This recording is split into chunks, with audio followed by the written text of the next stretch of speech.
Idaho Matters is one way to learn about the people, the places, and the things that make Idaho unique. From the geography, the flora and the fauna, to the culture and arts of this place that we call home.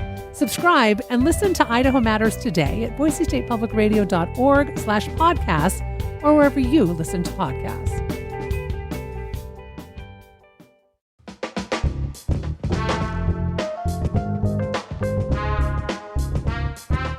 From Boise State Public Radio, this is The Connector, Idaho's daily news. Good morning, I'm Michael Scherer.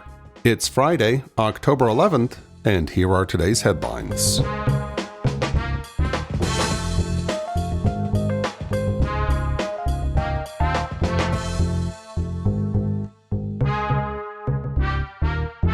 Boise wants to install cameras at intersections to catch drivers running red lights. But Ada County Commissioner Ryan Davidson thinks it's a slippery slope toward government overreach.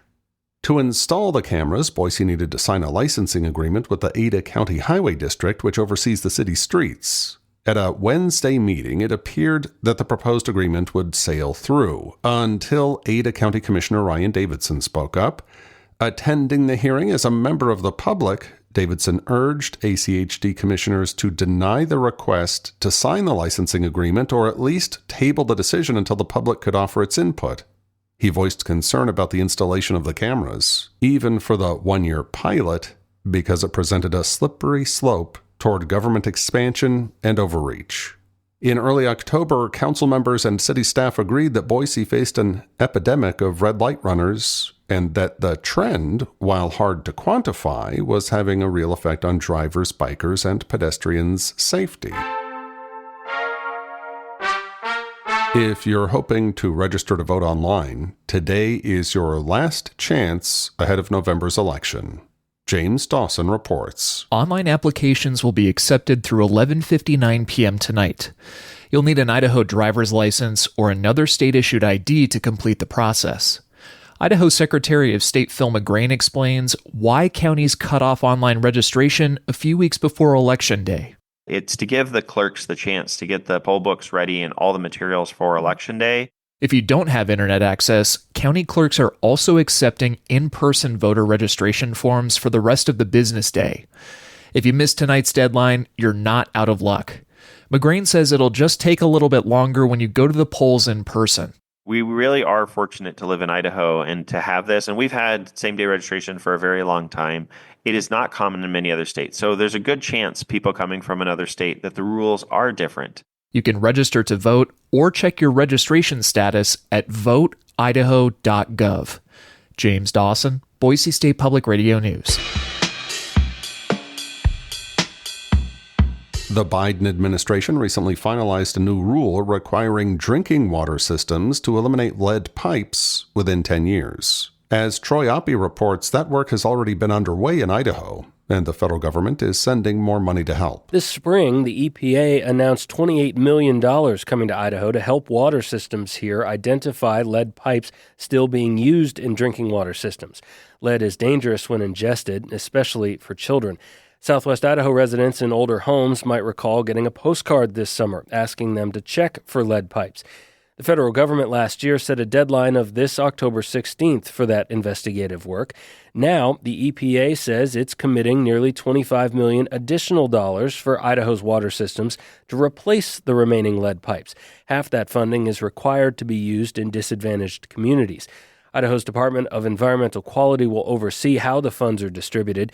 DEQ Water Division Director Tyler Fortunati told Boise State Public Radio in May, grants and low-cost loans are especially critical to help cash-strapped small water systems meet the new federal deadlines of no lead pipes at all by 2034. Troy Oppie, Boise State Public Radio News. Nearly 89% of Idaho teachers returned to the classroom last school year, according to the Idaho Department of Education.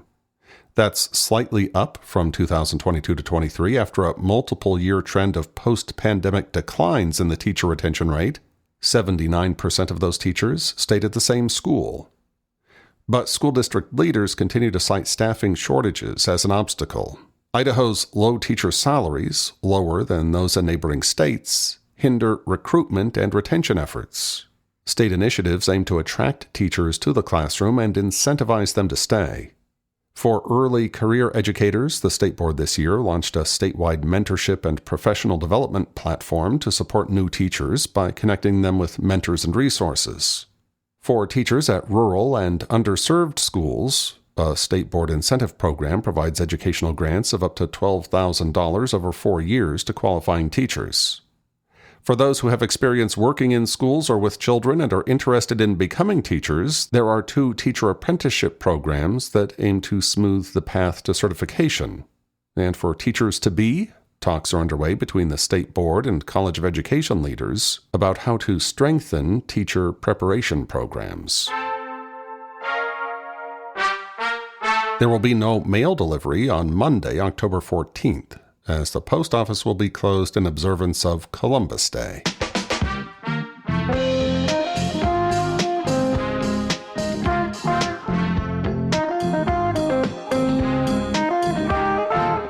And that's today's episode of The Connector. I'm Michael Scherer, and we'll see you back here Monday. To stay in touch with the news between now and then, check out BoiseStatePublicRadio.org or download the free Boise State Public Radio app. Thanks for listening.